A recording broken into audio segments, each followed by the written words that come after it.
que son nematodos en realidad muy grandes y normalmente cuando tenemos infestaciones parasitarias así de severas es porque esto no se da en poco tiempo, ¿ok? Normalmente para que lleguen a tener una infestación parasitaria sí es porque tenemos un cuadro constante en donde tiene mucho que ver la alimentación, qué es lo que les dan, digamos que incluso aún a pesar de que sean en individuos que estén parasitados, los parásitos generan resistencia, ¿no? Entonces, el no hacer una rotación adecuada de desparasitantes o un uso inapropiado de desparasitantes, ¿no? Desparasitar cuando no necesariamente se está parasitado, pues va generando estas mismas resistencias. Entonces, eh, siempre es importante, ¿no? Hacer exámenes clínicos que nos ayuden a darnos cuenta con qué estamos lidiando.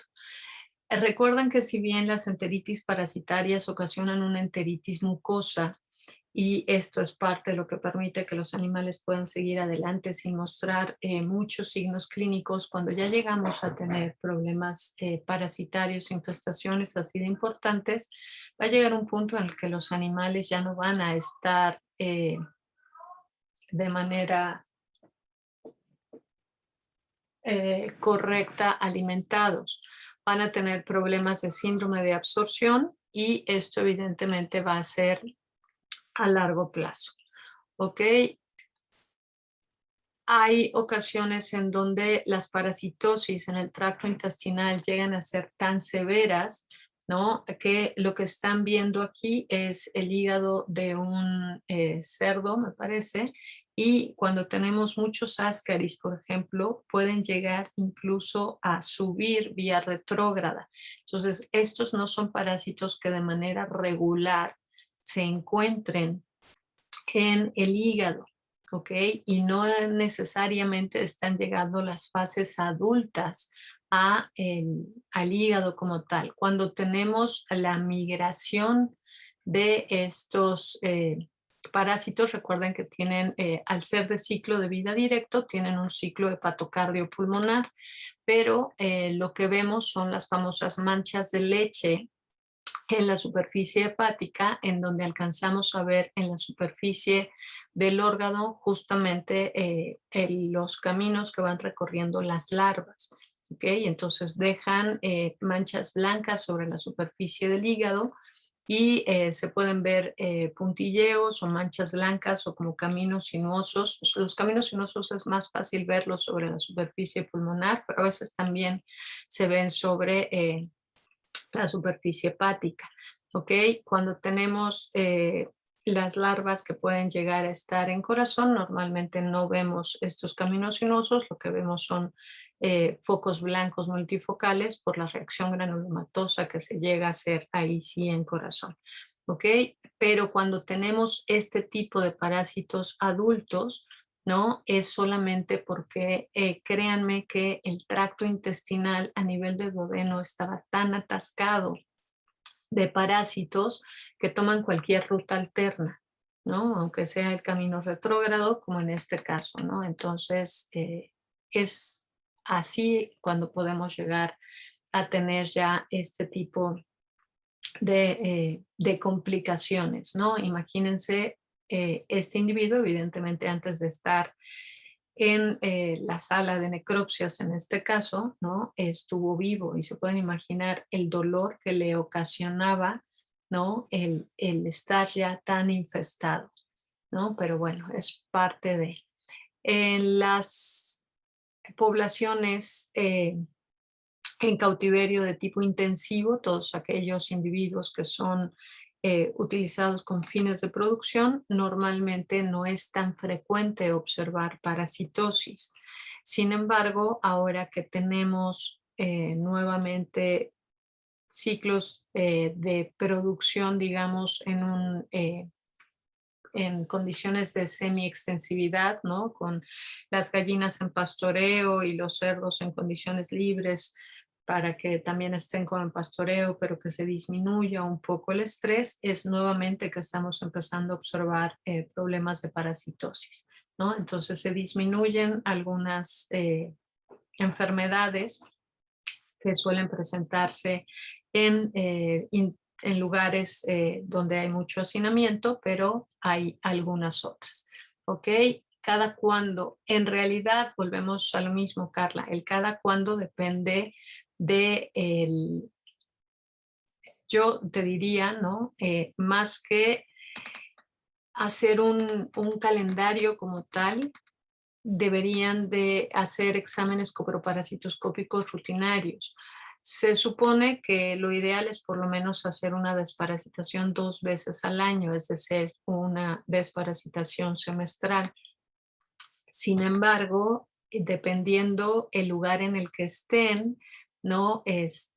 La carga parasitaria que ya conozcan o que ya vean de estos individuos cuando empiezan a salir, pues se vuelve importante empezar a ver de qué manera se pueden ir desparasitando. Cuando están en pastoreo, algo importante que se empieza a utilizar, ¿no? Es recordar que hay algunas plantas que pueden ayudar justamente para desparasitar, ¿no? Por ejemplo, el ponerles plantas de pasote, normalmente el epazote ayuda a que haya más movimiento intestinal y es como un desparasitante natural, sobre todo, por ejemplo, en cerdos o en aves se puede llegar a utilizar, ¿no? Pero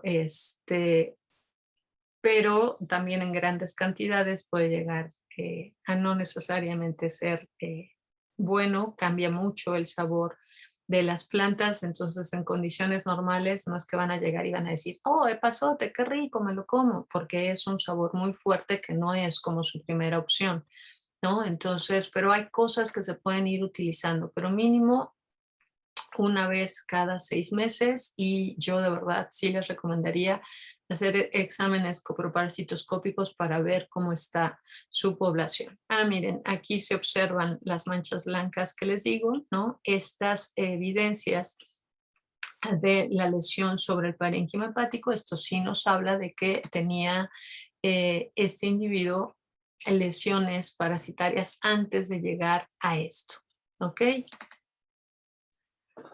Vamos a ver enteritis fibrinosas y recuerden que para que tengamos lesiones donde tenemos fibrina, normalmente necesitamos que haya un daño vascular importante.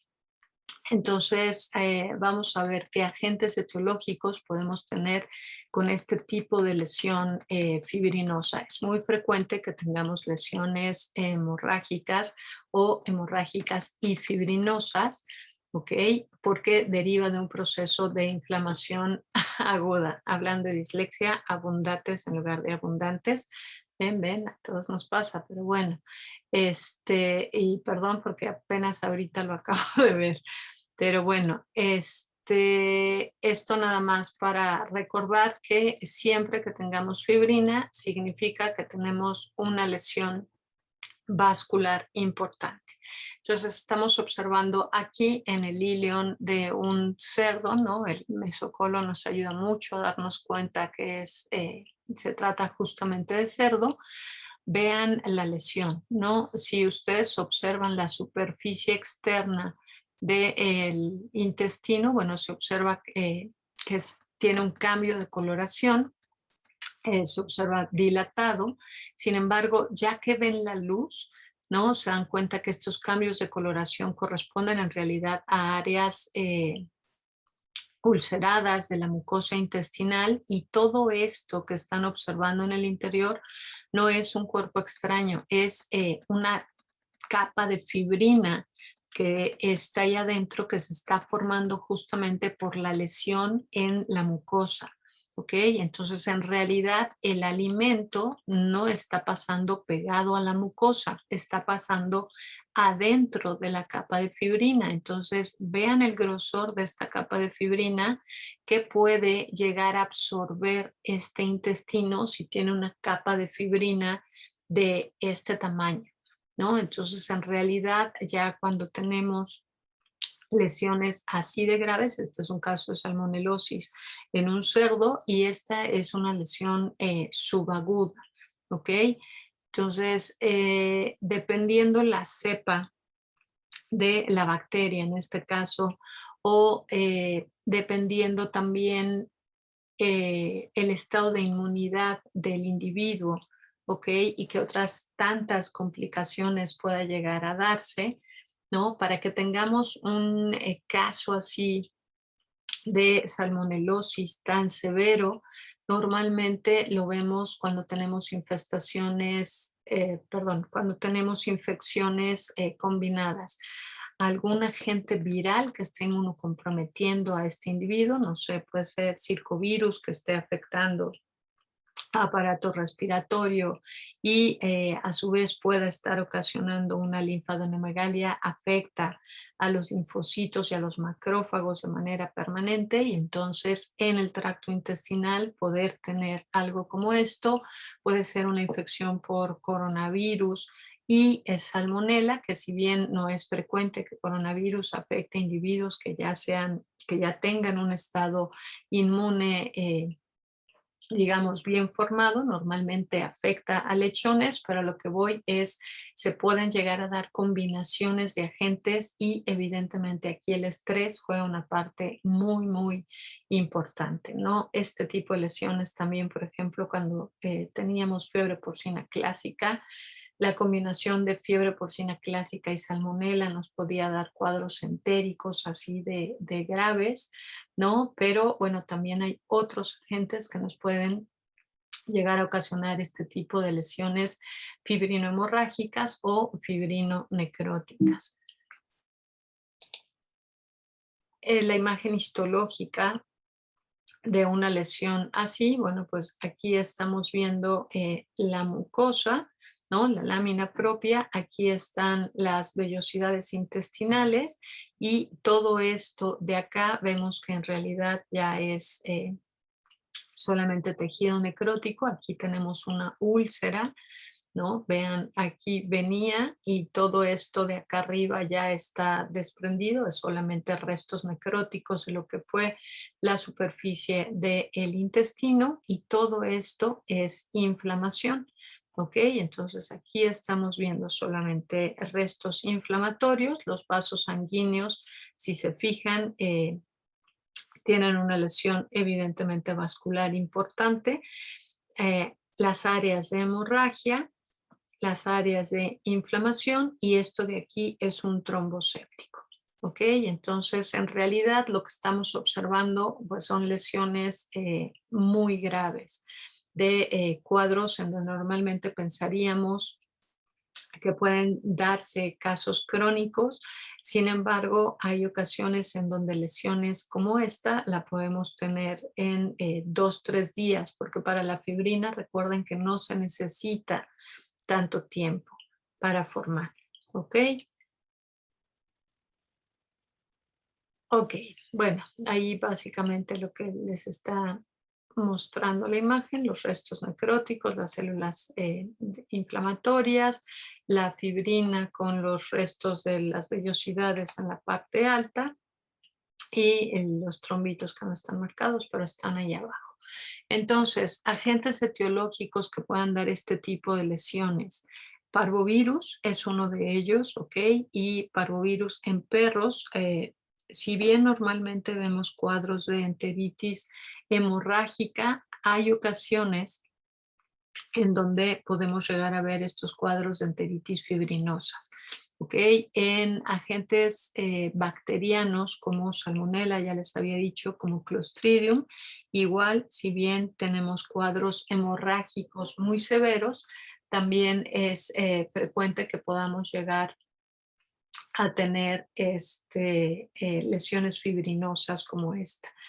Coccidias, normalmente las coccidias como tal suelen ocasionar lesiones como muy puntuales, pero cuando tenemos individuos inmunocomprometidos en donde tenemos una gran cantidad de coccidias que estén proliferando, entonces ya vamos a tener unas enteritis necróticas con mucha fibrina, sobre todo los casos de coccidiosis en aves, es cuando pueden llegar a ser así, o en conejos es también que me ha llegado a tocar ver esto, ¿no? En otros individuos no es frecuente que las coccidias como tal, en otras especies, ocasionen este tipo de alteraciones. Fiebre porcina clásica, ya lo había mencionado, o cuando tenemos lesiones por cuerpos extraños que se llegan a quedar ahí detenidos, también pueden llegar a ocasionar este tipo de alteraciones.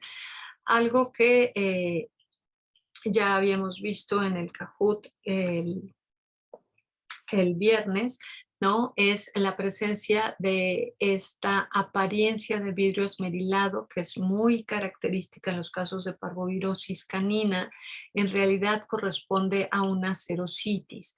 Lo que vemos es solamente derivado de la inflamación de todos los vasos sanguíneos que tenemos en la serosa, ¿no? Y esto ocasiona, si lo ven, esta apariencia como si le hubieran, si ubican el vidrio esmerilado, ¿no? Cuando tienen el vidrio y no alcanzan a ver a través de él, como si estuviera empañado cuando hace mucho frío, ¿no? Pero se ve la superficie irregular, ¿no? Da un poco la impresión, vean esta apariencia de aquí, como si le hubieran echado como si le hubieran echado sal a la superficie del limón, ven cómo queda absorbida la sal por el jugo de limón, ¿no? Esa es más o menos la apariencia que se ve en estos casos, pero esto se observa sobre la superficie de todo el tracto intestinal. ¿Ok? Entonces, exactamente, Keoni, esa es más o menos la apariencia. En el, hay ocasiones, si bien esta es una apariencia característica y sabemos que la lesión más importante está dentro del tracto intestinal, si se fijan aquí, ni siquiera se observa que dentro del intestino haya contenido hemorrágico, ¿no? No alcanzamos a ver eh, la lesión de manera interna, ¿no? Sin embargo, bueno, al momento de hacer la revisión es en donde ya podemos ver que también tenemos una afección en la mucosa. Entonces, el hecho del tipo de lesiones que podamos llegar a encontrar va a depender principalmente del tiempo que este individuo haya estado enfermo. ¿Ok? Vean.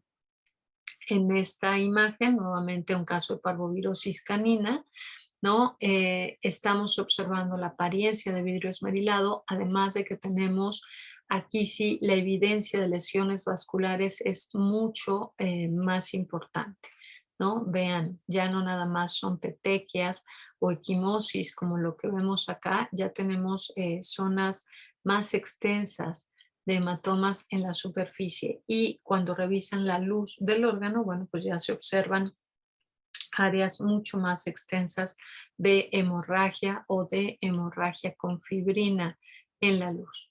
Más de lo mismo, esta misma apariencia de vidrio esmerilado y vean aquí si alcanzamos a ver, ¿no? Que una buena parte del tracto intestinal. Cuando hablamos de parvovirosis en perros, normalmente se observan las lesiones desde duodeno y una buena parte de yeyuno. ¿Ok? Ya es difícil que la lesión macroscópica o microscópica la lleguemos a observar hacia ilion en el tracto del intestino grueso. Normalmente son las primeras porciones del intestino delgado. ¿Ok? Eh, Algo más les iba a decir y se me fue. Bueno, evidentemente lo que hay también es una apariencia dematosa de la superficie del intestino, ¿no? Entonces, bueno, pues eso también es eh, algo que es frecuente observar. Ya me acordé que era lo que les iba a decir. Eh, Antes de que sonara la alarma me acordé y luego se me olvidó. Ok, lo que les había mencionado, ¿no? Hay ocasiones en donde una lesión así de severa normalmente la vemos en individuos juveniles, ¿ok? Que no tienen, que no han tenido inmunidad previa, sobre todo inmunidad materna, y todavía no tienen edad, digamos, para que les empiecen el calendario de vacunación, ¿no? Sin embargo, lesiones como esto o como esto lo hemos llegado a observar en individuos que incluso ya están vacunados. ¿Ok? Entonces, lo que les decía, están vacunados, pero están vacunados con vacunas polivalentes y bueno, esto es importante recordarlo, ¿no? Es necesario siempre reforzar eh, el sistema inmunológico contra agentes a los que tenemos pues una alta exposición, ¿ok? Entonces, bueno, eso nada más lo dejo ahí sobre la mesa.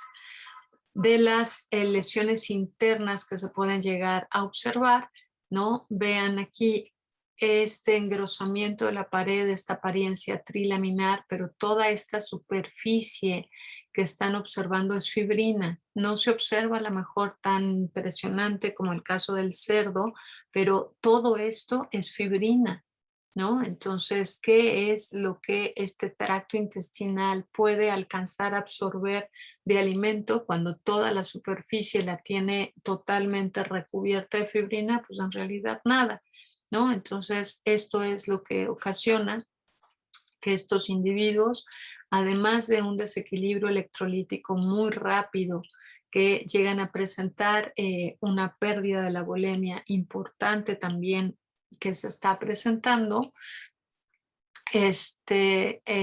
tengan además problemas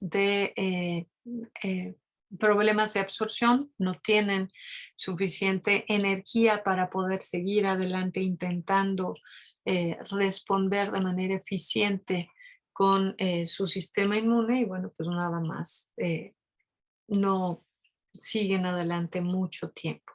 En muchas ocasiones es frecuente que tengamos de inicio la infección por parvovirus y tengamos además complicaciones bacterianas, ¿no? Una vez que ya tenemos una lesión entérica, recuerden que además una característica de parvo es que afecta a los enterocitos de las criptas y es justamente en estos enterocitos de las criptas en donde se lleva a cabo la mitosis para repoblar el resto de las criptas intestinales.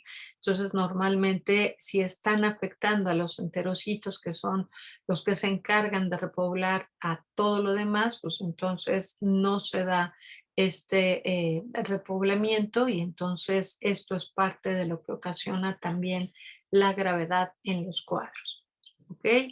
Esto es algo de lo que solemos observar muchas veces con mayor frecuencia en los casos de parvovirosis, ¿no? Estas lesiones hemorrágicas, si se fijan, es sangre y es líquido porque tiene finalmente un proceso exudativo, tienen cambio en la permeabilidad vascular, entonces tienen diarreas hemorrágicas, ¿no? El típico de que huele a parvovirus, pues en realidad es un olor a sangre, porque es mucha sangre fresca la que está saliendo en las heces, entonces ese olor a sangre es el olor que normalmente alguna vez quizá escucharon a decir, ah, sí, es una diarrea que huele a parvovirus, ¿no? El parvovirus no huele a nada.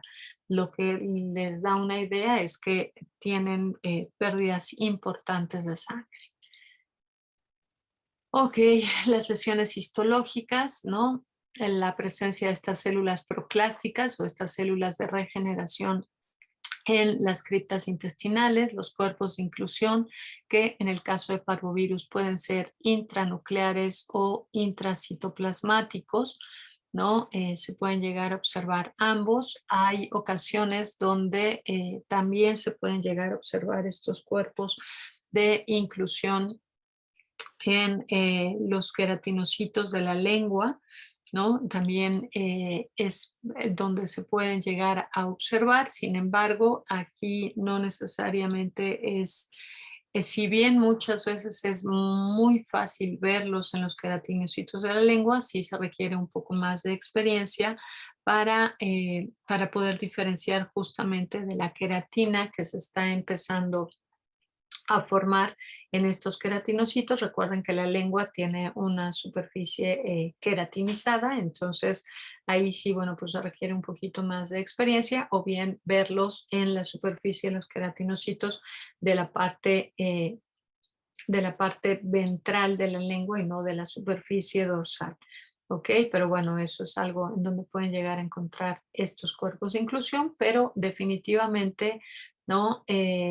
La mejor manera de ponerlos de manifiesto es justamente con una reacción antígeno-anticuerpo directa, en donde aquí estamos viendo en esta inmunohistoquímica el marcaje contra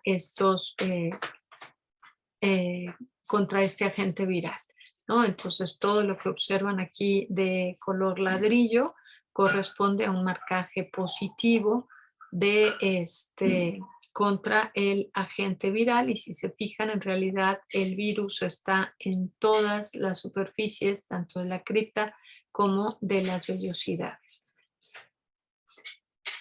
Ok, coccidias, recuerden que tenemos eimerias y isosporas o citoisosporas, ¿no? Y hay una gran cantidad de coccidias que llegan a afectar a las especies domésticas. Si bien normalmente los casos de infestaciones por coccidias llegan a ser eh, auto autosostenibles, digamos, ¿no? Es difícil que una infección por coccidias per se llegue a ocasionar cuadros entéricos importantes.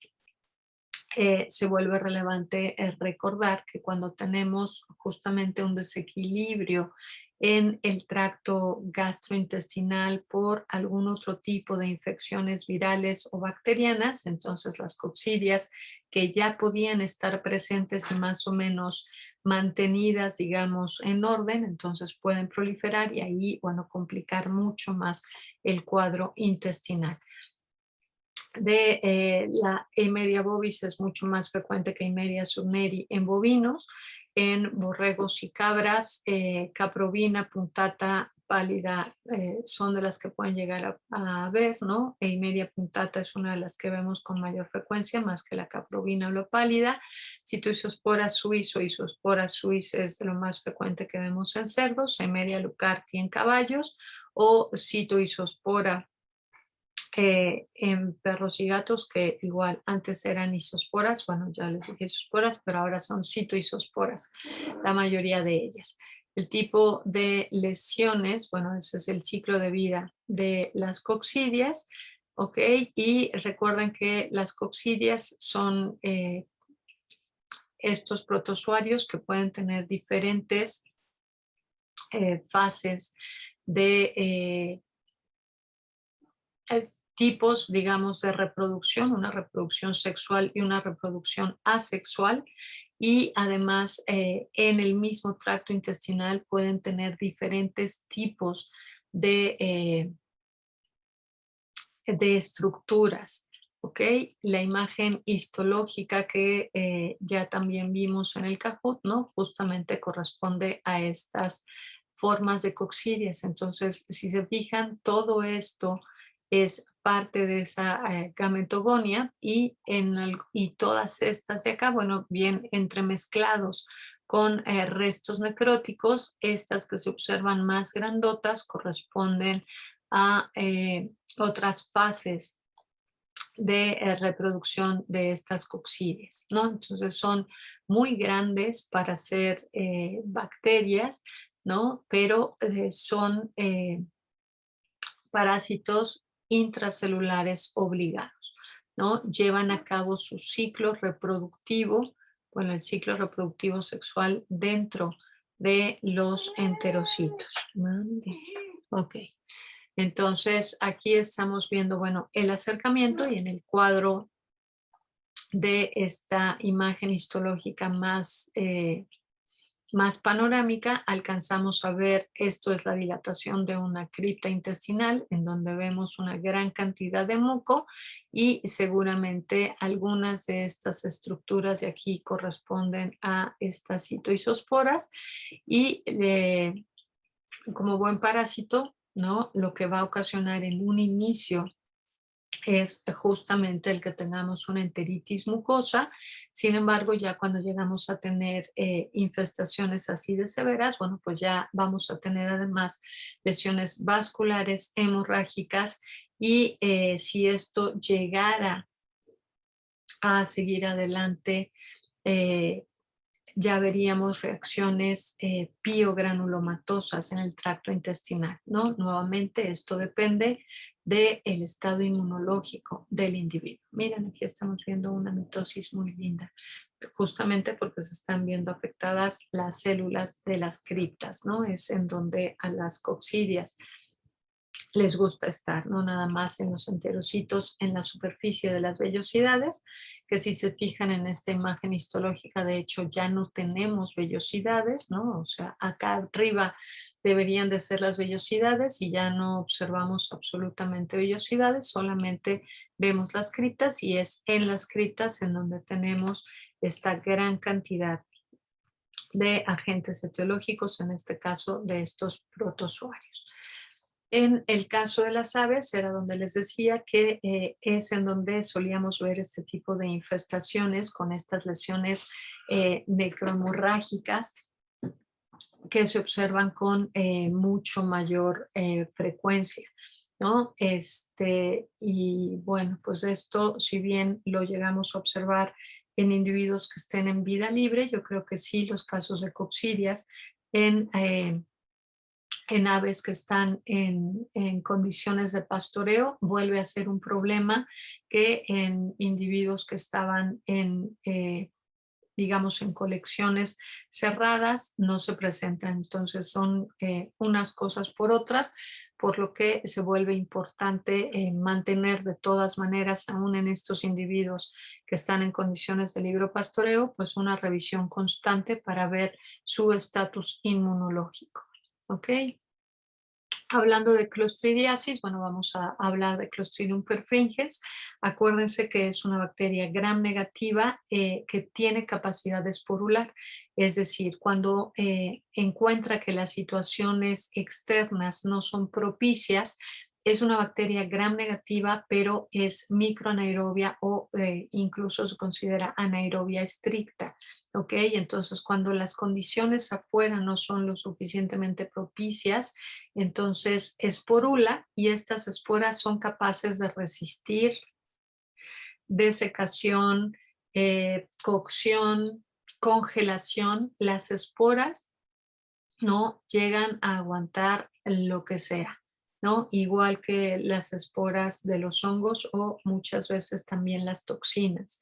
Y entonces, bueno, esto es parte de lo que vuelve complicado. Nos podemos deshacer de la bacteria como tal, pero tanto la espora como la toxina pueden permanecer en el ambiente y esto es parte de lo que ocasiona que estas lesiones por clostridias, ¿no? Sean tan difíciles de tratar y muchas veces suelen llegar a ser mortales.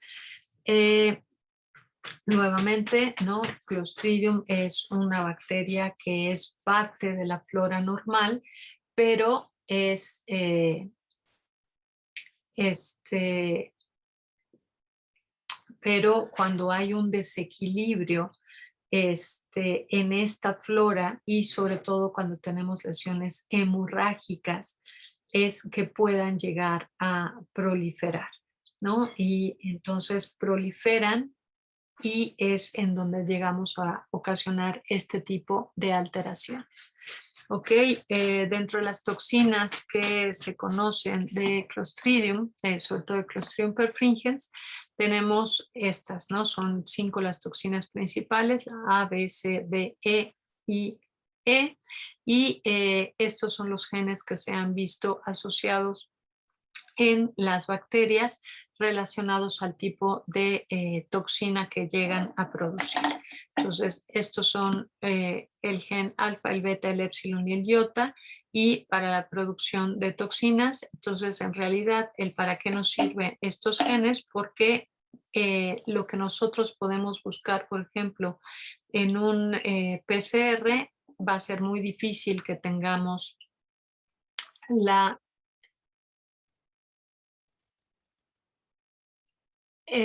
Clostridium, no. Según yo, Clostridium no es negativa. En una tinción de Gram, el Clostridium se ve positiva. ¿Se ve azulita? No, se ve rojita. Ok, lo checo, ya me entró la duda. Pero, uh, uh, uh.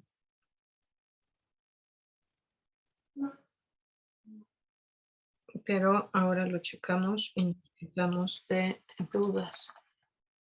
Uh, uh, uh, uh, uh. No, son positivas, las clostridias son positivas, sí, se ven azulitas y hay, esa es una característica, sí son positivas. ¿Dije negativas? Ignórenme. No, no, no, son positivas. Ok, no, es que leí acá arriba que alguien puso negativa. Negativa o positiva, en la presentación dice positiva, Grisel dijo negativa, no, Clostridium es un bacilo gram positivo, ¿ok? Y si yo les dije que era negativo, no fue mi intención. Entonces, no, son positivas. De hecho, pues esa es una característica. Cuando tienen un caso de clostridiasis y hacen una tinción de Gram, normalmente, si ustedes hacen una tinción de Gram para un tracto intestinal normal, lo que observan es como una flora bacteriana mixta, ¿no? Con puntitos rojos, azules y mucho de todo. Cuando tenemos este tipo de infestaciones por clostridias, se observan capas gruesas azulitas, ¿no? Entonces es así de ouch. O sea, si hay hemorragia, necrosis y puntitos azules, se trató de clostridia eh, seguro, ¿no? Sería muy difícil, por ejemplo, que tuvieran staph o strepto afectando el tracto intestinal, que son los otros cocos positivos que tenemos con mayor frecuencia, y las bacterias en realidad que más tenemos dentro del tracto gastrointestinal son bacterias gram negativas, pero Clostridium es positivo, ¿no? Entonces, si les dije algo distinto, lo siento, ignoren lo demás. Ok. Ok.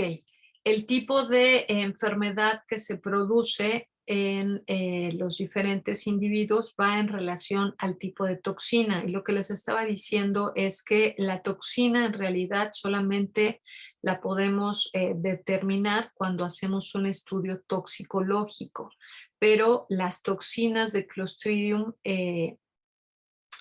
una vez que ya están en contacto con el aire, son lábiles, entonces es difícil hacer la detección de la toxina como tal y el saber qué genes, qué genes producen qué toxinas nos ayuda porque muchas veces para saber de qué tipo de toxina se trató, lo hacemos a través de pruebas de PCR, ¿no? Pruebas de biología molecular y esto se hace buscando genes específicos. Entonces ahí justamente el saber, pues tiene el gen alfa, pero no tiene ni beta, ni epsilon, ni iota, pues entonces se trató de una toxina tipo A. ¿No? Entonces, sí, y así más o menos es como tienen que ir haciendo estas determinaciones, ¿no? Disentería de los corderos, el término disentería, creo que ya se los había mencionado, pero se los vuelvo a decir, disentería es como tal cuando tenemos diarrea, pero esa diarrea es hemorrágica, es una diarrea con sangre. ¿Ok? Entonces, recuerden que Clostridium normalmente lo que llega a producir son cuadros entéricos hemorrágicos muy importantes, necrohemorrágicos y fibrinosos son las lesiones que vemos asociadas a los cuadros de clostridiasis. Entonces, disentería de los corderos, que se llega a presentar en corderos menores a 3 semanas, normalmente se ha visto asociada a Clostridium perfringens tipo B. La enterotoxemia en becerros es por toxinas B y C, y lo mismo. En los casos de Clostridium, normalmente se da en individuos que estén bien alimentados, ¿no? No se da en los redrojitos, sino en los individuos que tenían una mayor ganancia de peso, los que se veían más fuertes, más alimentados, los que iban aparentemente mejor. A esos son a los que afecta Clostridium. Enterotoxemia de los cerdos es tipo C. En los potros la enterotoxemia es asociada a la toxina tipo B, y en cabras al tipo C. Dime, Sayuri. Disculpe, doctora, es que se me trabó un poquito. Dijo que causaba cuadros de enteritis necrohemorrágicos y qué más. Fibrinosos. O sea, tienen lesiones hemorrágicas muy severas. Cuando tienen una hemorragia hay evidentemente un cuadro de necrosis en la zona alrededor, y si tienen hemorragia también hay producción de fibrina. Entonces pueden llegar a ver cualquiera de los 3 cuadros, ¿no? Como las imágenes que les estuve mostrando antes, en donde pueden ver un cuadro hemorrágico como tal, ¿no? Solamente la evidencia de la sangre, en donde pueden ver lesiones hemorrágicas y mucha fibrina, o como lo que veíamos en un principio en el cerdo, que si bien era de salmonela, bueno, tiene áreas de hemorragia, úlceras, sabemos que ahí hay necrosis y lesiones fibrinosas. Entonces, a lo que voy es, no esperen solamente ver hemorragia, ¿no? O sea, puede ser dependiendo. Aquí, más que de la toxina, depende de la capacidad del huésped a cómo va a reaccionar contra esta lesión. ¿Ok? Por un lado, bueno, depende de la cantidad de toxina o de bacterias que tanto se están reproduciendo, el sistema inmune, qué tan competente, su sistema de coagulación, qué tan eficiente es.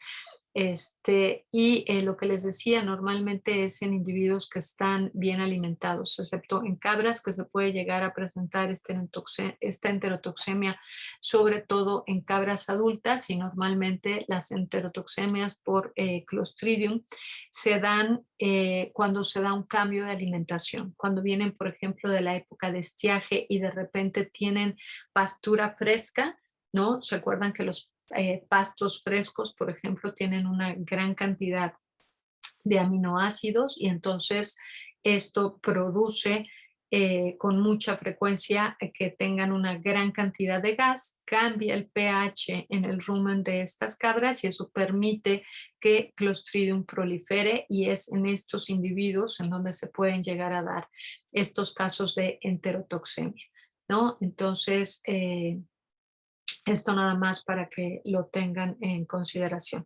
No sé si respondí tu duda, Sayuri. Sí, muchas gracias, doctora. Ok. ¿Me ibas a preguntar algo más? No. Ok, perfecto. Hasta aquí, dudas, preguntas. ¿Vamos bien? ¿Voy bien o me regreso?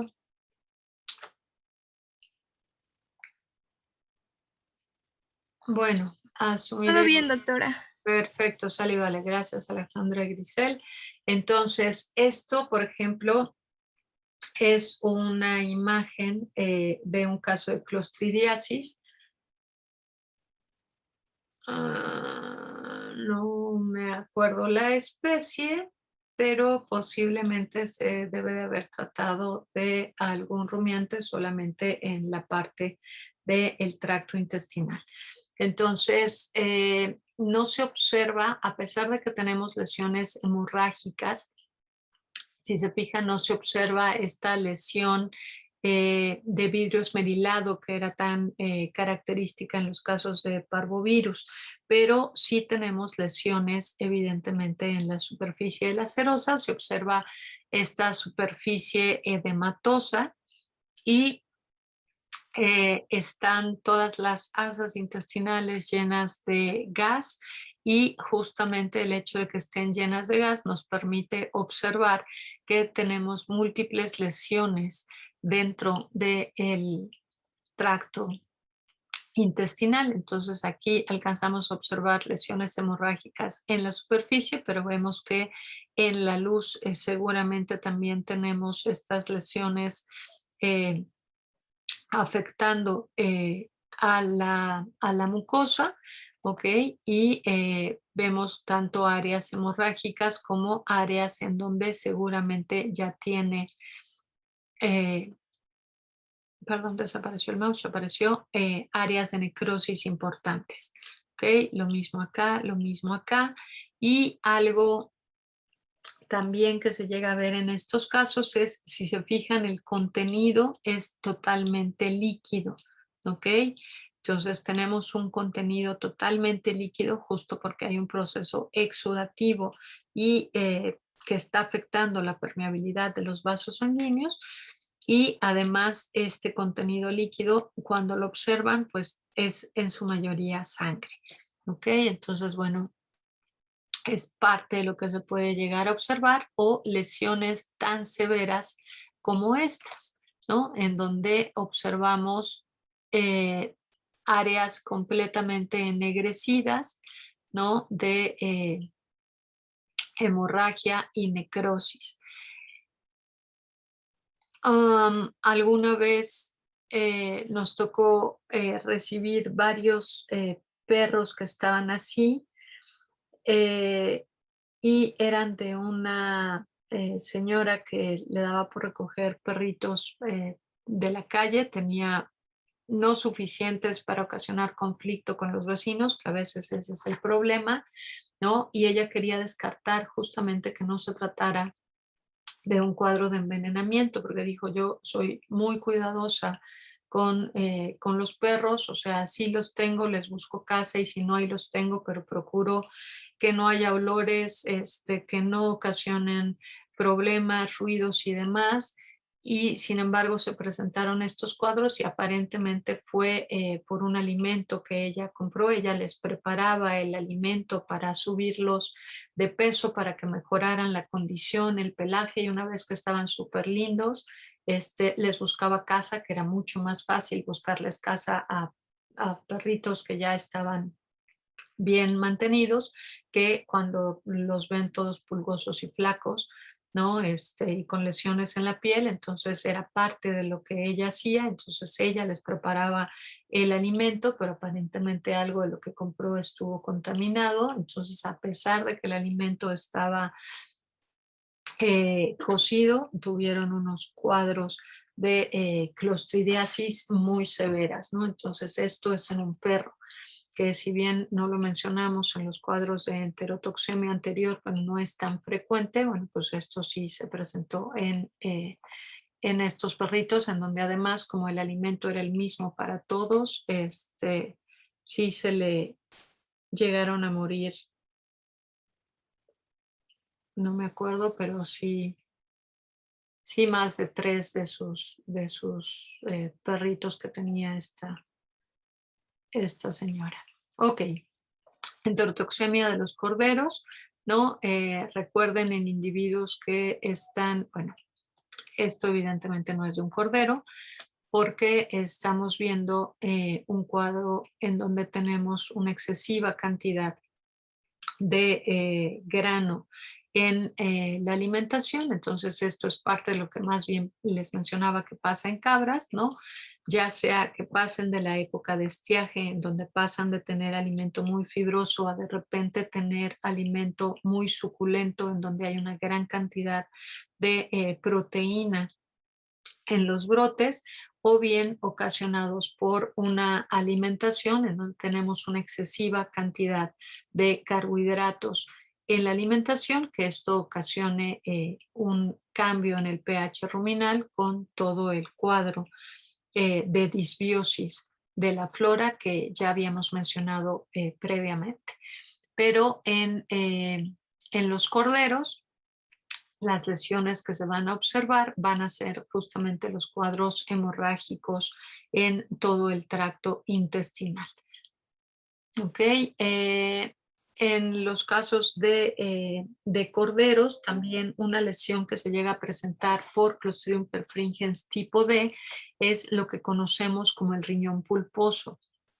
Es un cuadro de una enterotoxemia. Sin embargo, las toxinas se están metabolizando a nivel de hígado, perdón, a nivel de, bueno, se metabolizan a nivel de hígado, pero se filtran a nivel de riñón. Y en el hígado podemos llegar a ver áreas de hepatitis necrótica multifocal, pero la lesión más importante la observamos en el riñón y literalmente lo que observan es esto, ¿no? Un riñón que literalmente se está deshaciendo.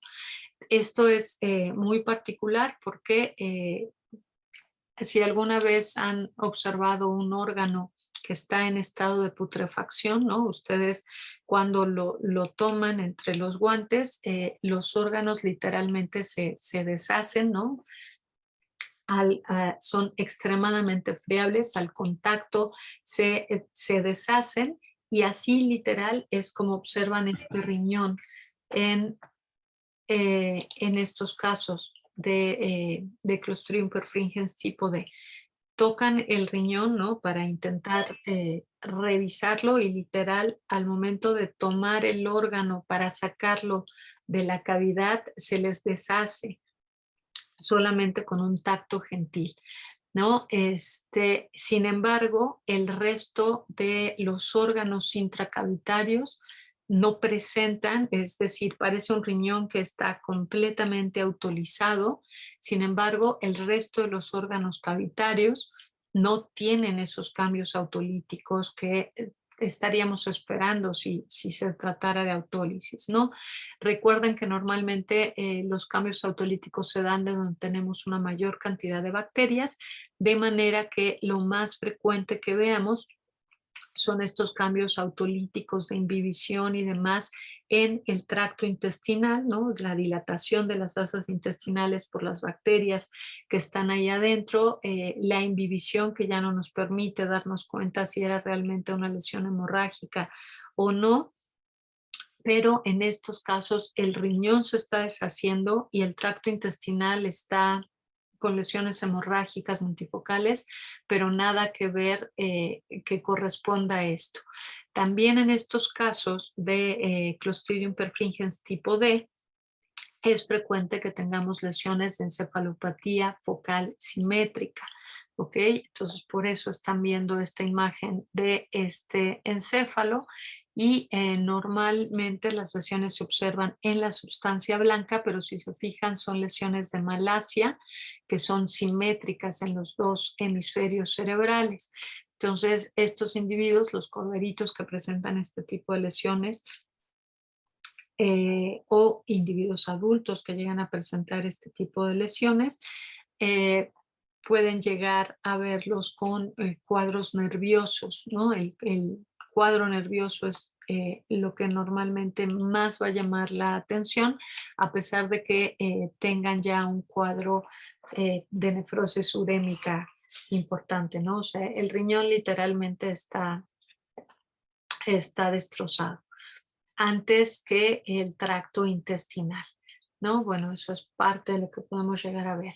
En el caso de caballos, Clostridium perfringens tipo A, lo que nos va a ocasionar son estas mismas lesiones hemorrágicas y necróticas en yeyuno, ¿no? Pero vean nuevamente la severidad, la extensión de las lesiones hemorrágicas, otra vez las asas intestinales completamente dilatadas, ¿no?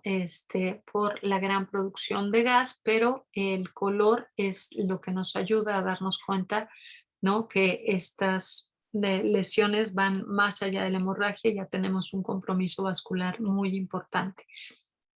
Vean igual las hemorragias en la serosa, ¿no? En los vasos mesentéricos y no nada más las tenemos confinadas a el tracto intestinal. Aguanten. ¿Cómo se diferencian las lesiones de Clostridium y coronavirus? Corona, las lesiones por coronavirus más bien son lesiones en los cerdos en donde tenemos necrosis en la o atrofia y fusión de vellosidades y las lesiones son en la parte alta de las vellosidades. Entonces, los cuadros entéricos de coronavirus en los cerdos son diarreas líquidas, ¿no? Pero si observas el tracto intestinal en los casos de coronavirus, ¿no? Lo que observas es, ¿se acuerdan como esta leche digerida que veíamos en los casos de Goethe? ¿No? Se observa así la dilatación del tracto intestinal, pero adentro corona en cerditos normalmente afecta igual a lechones. Entonces, lo que vemos pues, son como los coagulitos de leche, el alimento ahí, pero la superficie de la serosa, si bien el corona se lleva, digamos, toda la parte alta de los enterocitos, ¿se acuerdan en donde les enseñaba la imagen del intestino cuando lo ponen en agua y cómo se veían como las vellosidades? Y cuando ponen un intestino, eso es lo que vemos en los casos de corona, ¿no? Que lo ponen en agua y ya nada más se observa toda la superficie de matosa, pero ya no alcanzamos a ver justamente el movimiento de las vellosidades, pero en ambos casos va a estar dilatado. En los casos de Clostridium, de manera característica, lo que van a tener van a ser hemorragias. Puede llegar a haber fibrina, puede llegar a haber necrosis, pero las hemorragias son características. Corona no, ¿ok? En corona es dilatación, se pierden las vellosidades, pero difícilmente por corona como tal van a tener hemorragias. Si corona se llega a complicar ya con bacterias o con algún otro agente, entonces ahí ya podrían estar asociadas las hemorragias, pero si no, no. ¿Ok? Entonces ahí, Grisel, no debería de haber confusión, si bien en la mayoría de los casos de enteritis lo que van a tener va a ser dilatación de las asas intestinales, la apariencia de esas asas intestinales es lo que les ayuda a darse cuenta el tipo de agente que pueda estar involucrado. ¿Ok? Mm, no necesariamente afecta solo a tipo D, pero esta lesión del riñón pulposo es más frecuente en corderos, bueno, en ovinos, en caprinos, pero no necesariamente solo corderos. A mí me ha tocado llegar a ver Clostridium tipo D en, en individuos adultos en muy mal estado corporal, justamente tenían ya una disbiosis importante, pero ya eran individuos adultos. ¿Ok? Por la dilatación, no sé qué pusiste y no sé si lo cachurra qué pasa. Ok. Ok. A ver, ¿alcanzan a ver la pantalla? No, ¿verdad? ¿Veían la Sí la veíamos. pantalla? ¿Veo? Sí la veíamos, la imagen. Pues ahora desapareció. No sé qué hice, pero ok, entonces ahora la ven. Esta, por ejemplo, es una imagen muy característica de corona, ¿no? De Goethe. Si se fijan, tiene dilatación, ¿no? Del estómago, todas las asas intestinales están completamente dilatadas, pero vean el color. O sea, aquí adentro, lo que a veces alcanzo a ver, ¿no? Es los coágulos de leche. El contenido es líquido, pero el contenido es amarillo. Y vean en los casos estos de caballo, ¿no? No sé si me regreso, aquello desaparece. Ahora averiguamos si desapareció. Pero vean esto, ¿ok? Vean la diferencia. Ambos casos tienen dilatación, ¿no? Eso es evidente, pero aquí en donde alcanzamos a ver el contenido, si se fijan a través, el contenido es hemorrágico. Aquí el contenido es blanco, porque la lesión en los casos de corona, si no, no es la misma especie, pero no importa. Esto de acá es un cerdito, según yo. Y esto de acá, yo les había dicho que era un rumiante, pero independientemente de la especie, lo que quiero que vean es la diferencia de si bien tanto en corona como en los casos de Clostridium van a tener dilatación, las lesiones vasculares hacen la diferencia, ¿sale? Finalmente, la dilatación la está dando la sobrefermentación que están produciendo las bacterias dentro, ¿ok? Pero el Clostridium siempre afecta vasos sanguíneos. Corona no. Corona mata a los cerditos, ¿no? Cuando tenemos estos cuadros de gastroenteritis transmisibles, porque tienen un desequilibrio, tienen diarreas y mueren de deshidratación, pero difícilmente en los casos de corona se van a morir por las lesiones vasculares, ¿ok? Bueno, hasta que tenemos casos como el corona que tenemos ahora, en donde sí hay lesiones vasculares, pero más que lesiones hemorrágicas, lo que ocasionan son procesos de arteritis o de trombosis, ¿no? Pero eso ya es como una variante de un corona que no necesariamente es lo que vemos en el caso de los cerdos, ¿ok? ¿Sí quedó claro, Grisel? ¿Sí? ¿Para todos los demás está claro? Ok, sí, ok, sale y vale. Bueno, entonces, ok. Hablando de estos cuadros de enteritis necrohemorrágicas y fibrinosas, nuevamente vean esto, ¿no? Aquí está parte de la mucosa y todo esto que están observando en la luz en realidad son coágulos sanguíneos, ¿no? Están recubiertos por fibrina y a lo mejor la superficie intestinal solamente se observa hemorrágica, pero la lesión vascular es muy importante para que tengan toda esta cantidad de sangre y de fibrina que está saliendo a la luz en el tracto intestinal, es porque tienen una lesión vascular muy importante, ¿no? Entonces, en los casos de Clostridium, ¿no? Uno de sus principales diferenciales sería, por ejemplo, una intoxicación por warfarina, en donde lo que tienen es un problema de coagulación intravascular diseminada, tienen un problema de coagulación y literalmente los individuos empiezan a desangrar, ¿no? Entonces tienen estos cuadros gastroentéricos hemorrágicos, ahí sí suelen ser este, eh, abruptos, ¿no?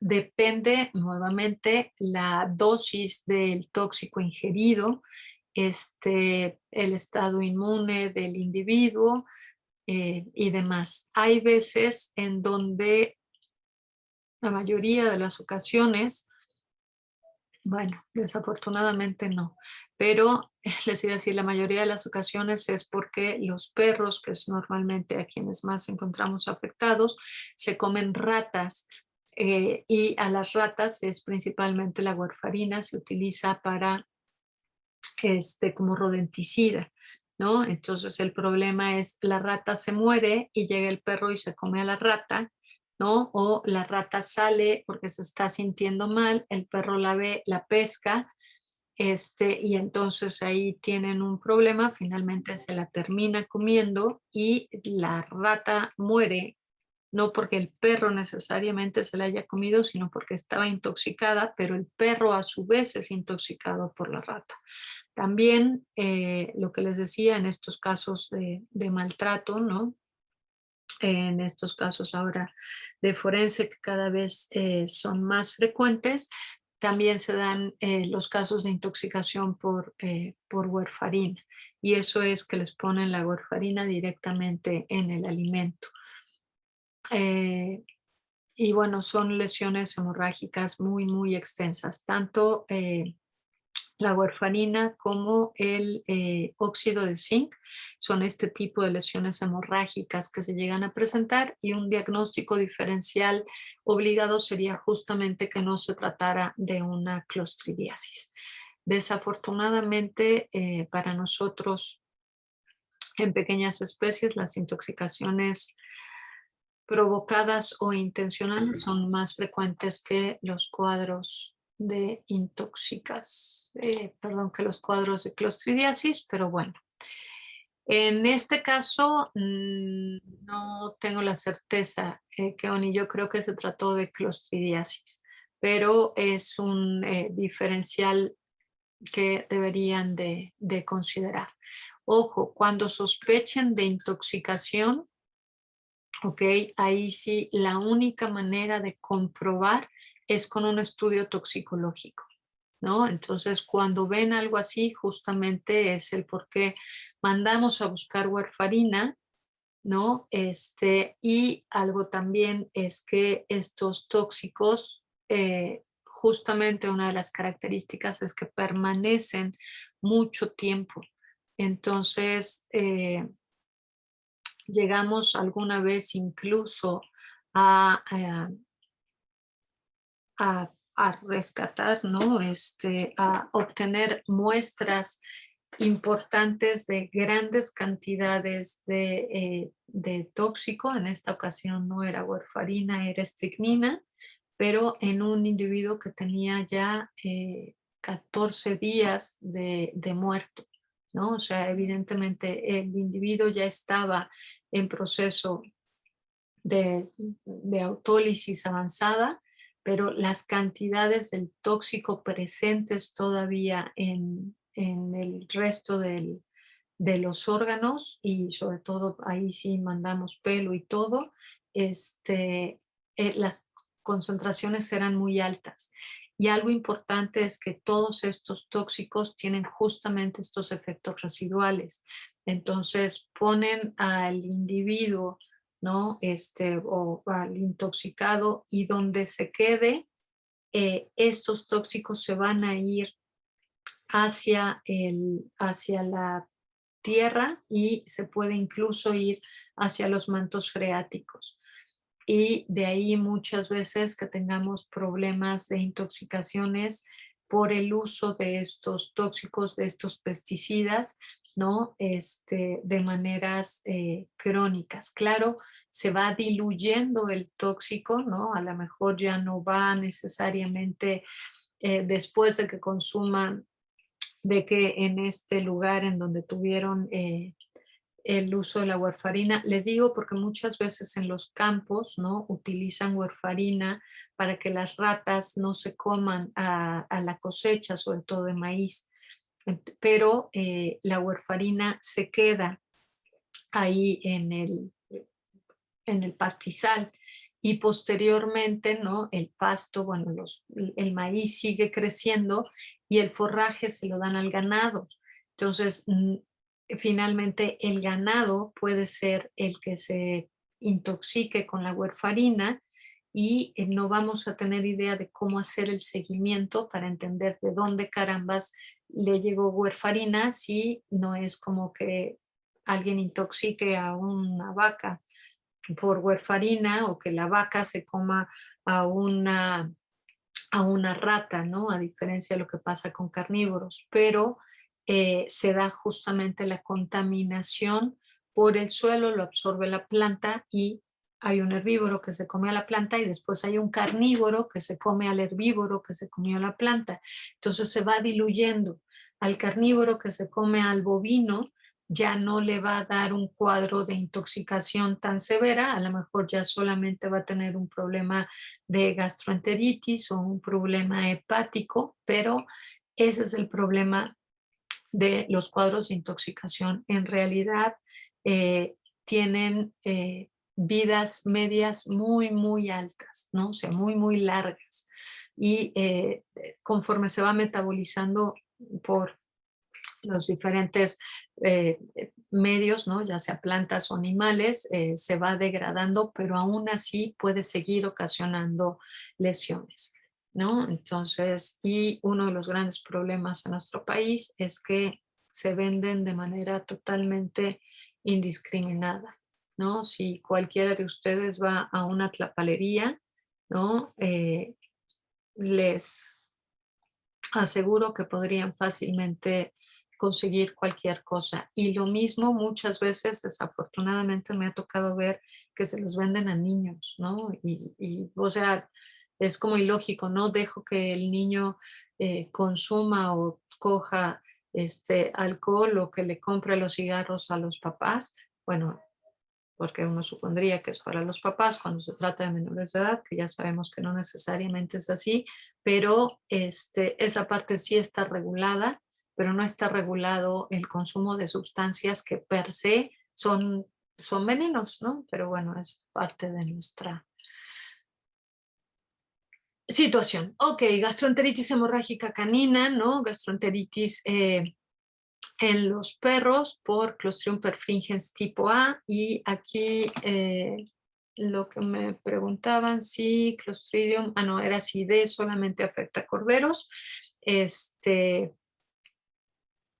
Ya les dije, no, también en individuos adultos. En perros, la toxina tipo A es la que puede llegar a verse con mayor frecuencia y bueno, vean otra vez los cuadros no gastroentéricos, hemorrágicos y necróticos que se observan en estos individuos. Si ustedes observan esto, ¿no? Podrían pensar, bueno, pues lo que pasa es que este perro tenía muerto, no sé, 15 días, 3 semanas y por eso se ve así. Esta es una de las imágenes justamente que les decía de los perritos de esta señora y ella los trajo, los animales todavía estaban, o sea, estaban frescos, no estaban ya calientes, pero todavía tenían rigor mortis, es decir, no había pasado tanto tiempo de muerto y nos encontramos con cosas como estas y es así de, ups, tenemos problemas, ¿ok? Ah, y más de lo mismo, ¿no? Intoxicación por Clostridium perfringens, por toxina tipo A, ¿no? Y el tipo de lesiones que se puede llegar a observar. Ojo, entre que esto sea una clostridiasis tratándose de un perro, entre que sea una intoxicación por warfarina o una lesión por parvovirus, ¿no? Son diagnósticos diferenciales que deben de considerar. Hay mucha hemorragia, hay necrosis y hay fibrina. Todo esto que está acá es la fibrina que está tapizando la superficie del intestino. ¿Ok? Lesiones por salmonela, bueno,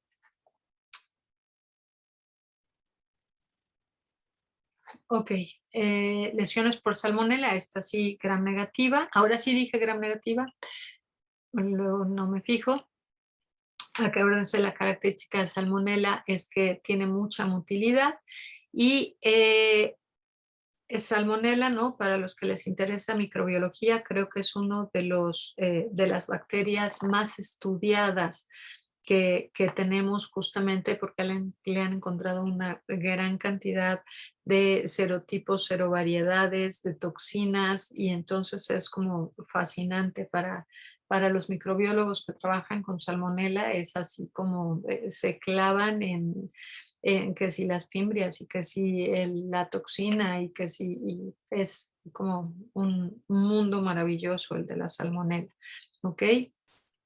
Las características para acá, para este lado, para patología, ¿no? Lo que nos llama más la atención es que tiene una gran cantidad de hospedadores, ¿no? Puede afectar a una gran cantidad de individuos, puede llegar a ser zoonosis o antropozonosis de manera inversa, ¿no? De un lado para el otro, y muchas veces estos problemas de zoonosis se dan justamente en individuos que están inmunocomprometidos, de manera que muchas veces los niños son los que se ven más afectados en los casos de salmonelosis, ¿no? Entonces, individuos inmunocomprometidos por cualquier causa que no sean precisamente infantes o infantes, ¿no?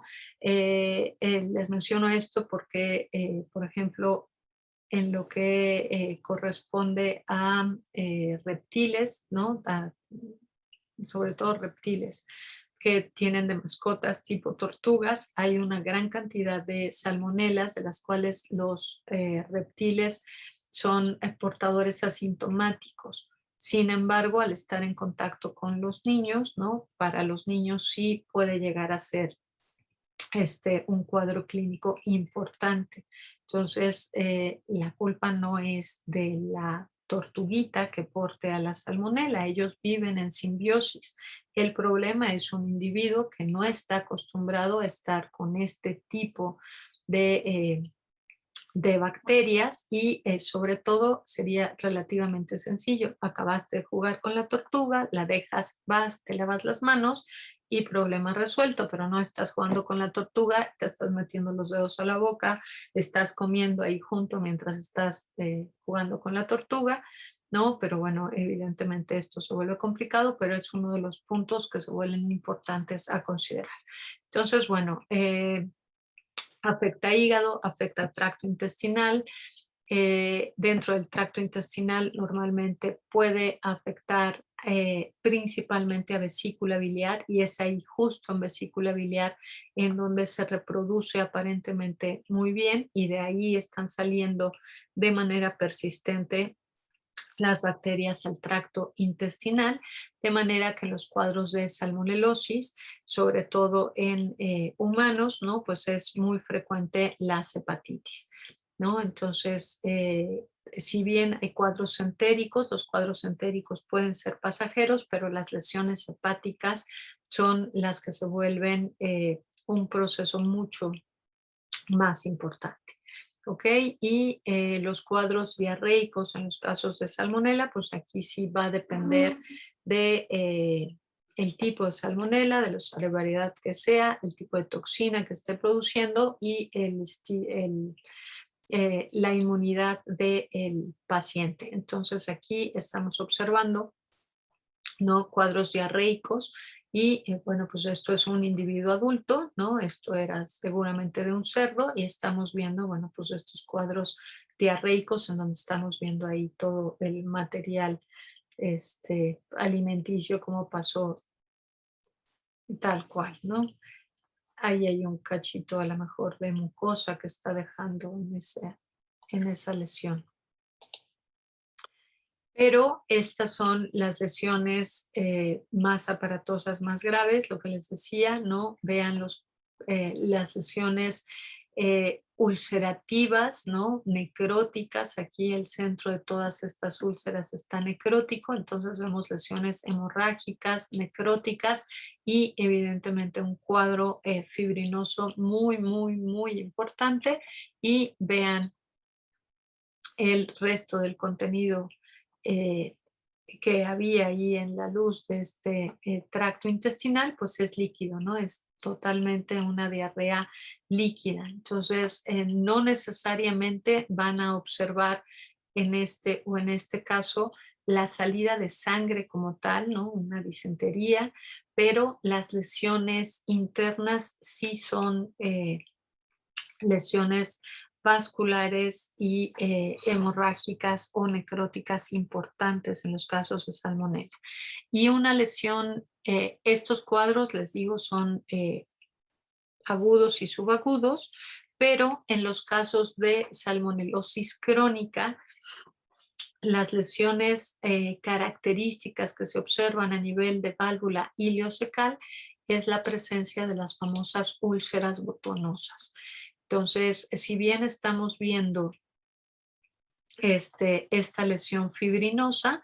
Estas son las úlceras botonosas. Tenemos una úlcera, ¿no? Con esta apariencia crateriforme y alguien dijo justamente que parecía como un botoncito, ¿no? O sea, como el hoyito en donde tienen que meter el botoncito, entonces de ahí el nombre de úlceras botonosas.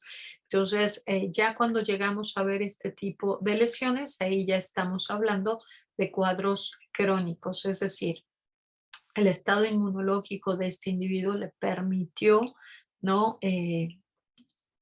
Mantenerse vivo por más tiempo, pero el agente etiológico siguió ocasionando lesiones importantes en el tracto intestinal. Vean estas lesiones proliferativas, igual, ¿no? Este engrosamiento de la mucosa nos habla de un cuadro infeccioso crónico. Este engrosamiento de la mucosa del ilion está asociado a el proceso inflamatorio que ya tiene ahí mucho tiempo y además las válvulas, perdón, en la región de la válvula ileocecal, las úlceras botonosas, ¿no? Estas úlceras que están como bien delimitaditas, pero que están en proceso de cicatrización y les da justamente esta apariencia como de botoncito, ¿no? Es de cráter o de botoncito, como lo quieran llamar, pero bueno, espero que sí sean claros. Aquí algunos de las especies que se pueden llegar a encontrar, ¿no? Tifimorum, Newport, Heidelberg, Albortus equi, en bovinos, Dublin, Tifimorum, Anatum, Newport, en borregos y cabras, Abortus ovi, Montevideo, Tifimorum, Dublin, en cerdos, Cólera suis, Tifimorum, Dublin, Heidelberg, perros y gatos, Tifimorum, Panamá, Anatum, Anatum es de aves, pero bueno, se puede compartir. Si se fijan, Dublín también la compartimos muchas especies. Tifimorum, bueno, la compartimos incluso los humanos, ¿no? Entonces hay una gran cantidad de géneros, perdón, de especies y de subespecies que llegan a ser ubicuas, ¿no? La podemos llegar a encontrar en una gran cantidad de especies susceptibles. Si bien no son las más frecuentes que afecten, ¿no? Se pueden llegar a encontrar en varias de ellas, ¿no? Entonces, Tifimorum, Panamá, Anatum en perros y gatos y aves, Pollorum gallinarum, que están en campaña permanente, pero también Tifimorum, Agona y Anatum, y es justamente por Salmonella Tifimorum, ¿no? Que se recomienda justamente que no haya consumo de huevo crudo. Sin embargo, bueno, pues se supone que al ser una enfermedad que está en campaña permanente, ya no deberíamos de tener tantos cuadros de salmonelosis en humanos asociados al consumo de huevo, ¿no? Pero bueno, nunca está por demás tomar precauciones.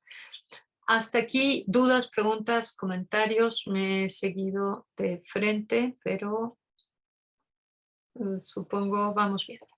Ok. Un café. Nos quedan 12 minutos. Ya van a ir a desayunar y no nada más se van a tomar el café, que yo sé que a todos nos hizo falta el café, pero pero ya mejor acabamos unos minutos antes y ya se van por el cafecín, ¿va? ¿Sa? Sí, ya nos seguimos hasta acá, total. Si ya llegamos hasta aquí, que tanto es tantito. Ok, bueno, pues entonces, algo importante también de salmonela, ¿no? Es que se considera un agente que puede permanecer en un individuo y este individuo permanecer como portador asintomático o bien con lesiones mínimas que puedan estar ahí presentes, ¿no? Entonces, y ese es el problema justamente porque salmonela puede residir y estar saliendo, digamos, de la vesícula y estar saliendo como de vez en vez a el tracto intestinal y entonces producir cuadros diarreicos intermitentes, ¿no? Ahorita tienen diarrea, dejan de tener, luego vuelven a tener cuadros febriles igual intermitentes, pero al estar ahí presente, la lesión inflamatoria se va volviendo crónica. Entonces, es frecuente que individuos que tengan salmonela, ¿no? Por ejemplo, podamos tener lesiones cirróticas.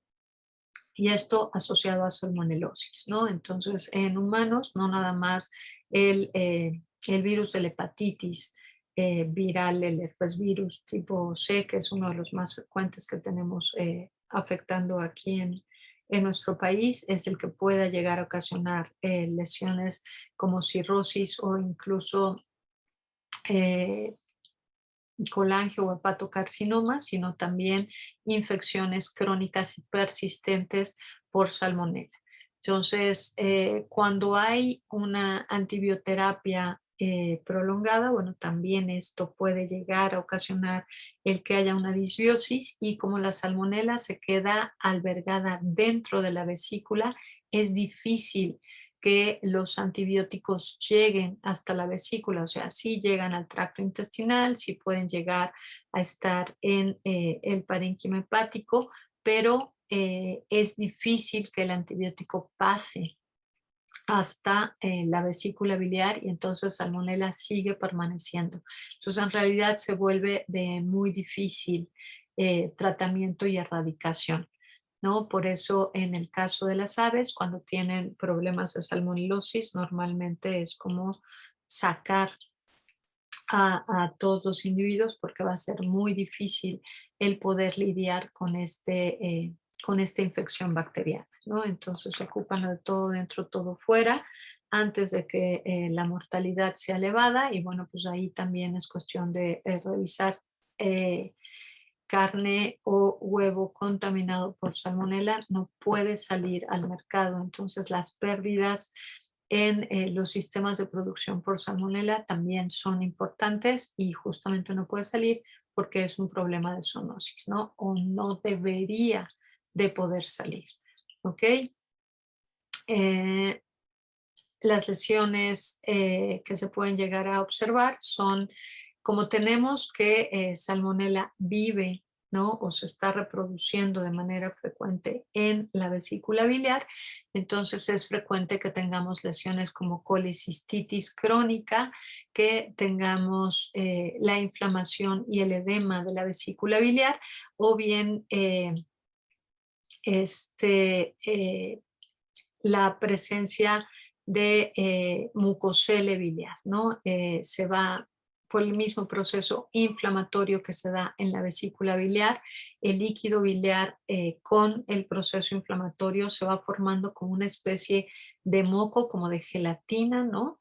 Y evidentemente no permite que fluya de manera normal la bilis al tracto intestinal y entonces, bueno, pues va afectando a el individuo, ¿no? Si se fijan, la lesión en el hígado no es tan aparente, no tenemos una lesión así tan impresionante, una enteritis hemorrágica o necrótica, perdón, una hepatitis hemorrágica o necrótica, en realidad no vemos, este es el hígado de un cerdito, entonces la apariencia de los ovulillos hepáticos es muy característica, pero no se observan lesiones importantes sobre la superficie del parénquima hepático, pero la lesión importante está dentro de la vesícula biliar.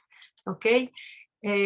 También, ¿no? Los cuadros hemorrágicos que se pueden llegar a presentar cuando tenemos a la septicemia como tal, bueno, pues van a ser cuadros hemorrágicos en todos lados y las hemorragias que se lleguen a presentar a nivel renal o a nivel esplénico son frecuentes y bueno, aquí estamos viendo un cuadro de una enteritis necrótica, ¿no? Y esto asociado a intususcepción. Si tienen diarrea, ¿no? Va a ser relativamente fácil que tengan intususcepción y esto es como una consecuencia justamente de esta salmonelosis. Dime, Víctor. ¿En caballos dónde se encontraría la salmonela? Principalmente en colon. pero en cuadros agudos de salmonelosis normalmente tienes un cuadro séptico, sobre todo cuando tienes al caballo con estos cuadros febriles y cuadros diarreicos. eh, pues la verdad es que son cuadros diarreicos impresionantes, ¿no? Y lo que pasa es algo como lo que veíamos aquí con el cerdito, ¿no? Son aquí, ¿no? O sea, líquido y líquido y sacan material y material vegetal, ¿no? Es básicamente lo que se puede llegar a observar en los caballos. Pero las lesiones tienden a ser hacia ilion y colon cuando se trata de salmonella, pero puede afectar, pues ya vimos, ¿no? O sea, si está saliendo de vesícula biliar, bueno, evidentemente no en caballos, pero sí en los demás, ¿no? Están saliendo y está afectando desde el duodeno, ¿ok? Ok, gracias, doctora. Sale, vale. Aquí lo que están viendo es igual por salmonela, un engrosamiento, un cuadro más crónico de esta misma infección, ¿no? Entonces ya estamos viendo esta enteritis fibrinosa, ¿no? El engrosamiento de la pared y la presencia justamente de estas úlceras que ya están, aquí ya no hay úlceras botonosas como tal, porque ya toda la superficie entérica, ¿no? Está afectada justamente por esta fibrina, ¿no? O sea, estas placas pseudodiftéricas también las podemos llegar a encontrar por salmonella. Ok, bueno, 5 minutos antes les dije que terminábamos, ya son los 5 minutos. Lo vamos a dejar aquí. Voy a volver a subir la encuesta y déjenme considerar cómo vamos a hacer el examen para este tema. Y bueno, dejen también ver cómo le vamos a hacer con los exámenes anteriores y bueno, ya no lo haremos en Socrative para que no sufran, pero bueno, dejen ver cómo le vamos a hacer. Por favor, den un repaso para el día de mañana que vamos a hacer revisión histológica. ¿Ok? Entonces, para que no los vuelvan a agarrar en curva, ¿no? De que, es que no me acuerdo de nada, les estamos avisando con tiempo. El día de mañana vamos a ver un poco más de histología. Entonces, denle un repasito. ¿Va? Dianita, ¿algo que quieras decir? De intestino e hígado, por favor. Ujú. Ok, hello ahí. Entonces, el día de mañana, vamos a hacer el repaso de imágenes y bueno, pues ya que dicen que la patología es padre, ¿no decías tú, Grisel? No, es de verdad, pues me gustaría que le encontraran la utilidad, pero sobre todo el gusto, ¿no? Entonces, de verdad, no se agobien por los exámenes, voy a buscar la manera de cómo hacerlos, pero es difícil que yo valore lo que está pasando cuando ni siquiera los veo, pero bueno, ya les iremos avisando.